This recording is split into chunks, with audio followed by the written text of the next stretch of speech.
আমি কি আর একটাও অর্ডার সুইগি বা জোম্যাটোতে পেয়েছি এখনও পর্যন্ত? নমস্কার, সেভস কর্নার নামে আমি একটা ক্লাউড কিচেন ওপেন করেছি। আজ তার তৃতীয় দিন। আগের দিন মানে ডে 2তে হয়েছে অনেকখানি হতাশা, একটাও অর্ডার সেই দিন আসেনি। বাট আবার আজ অনেকখানি আশা নিয়ে আবার কিচেন ওপেন করেছি। হ্যাঁ, আজকে অনেক সকাল থেকে কিচেনটা ওপেন আছে, কারণ ব্রেকফাস্টে আমি অনেক মেনু অ্যাড করেছি।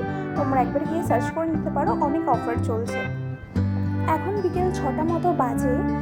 তবে আজ সকালে মন খুশি করে একটা অর্ডার এসেছে জোম্যাটোর থেকে, এগ ফ্রাইড রাইস আর চিলি চিকেন, এবং দুপুরে আরও একবার জোম্যাটোর থেকে আর একটা অর্ডার চলে আসে, সেম অর্ডারই আসে আর একবারও। এখন আমি রাত্রেবেলার জন্য আরও কিছু প্রিপারেশন রেডি করে রাখছি। যদি আমার কোনো অর্ডার আসে যাতে আমি তাড়াতাড়ি একদম প্রিপেয়ার করে দিয়ে দিতে পারি, কোনো লেট না হয়, তার জন্য আগের থেকে সব প্রিপেয়ার করে রাখা। এই বক্সটার মধ্যে আমি ফ্রিজে রেখে দিই, একদম সুন্দরভাবে রেখে যাই। সুইগি জোম্যাটোতে ভিজিবিলিটি না থাকার জন্য একদম সামনে শো হচ্ছে না, তাই তোমাদেরকে অর্ডার করার জন্য কিন্তু একটু সার্চ করেই অর্ডার করতে হবে। অনেক অফার চলছে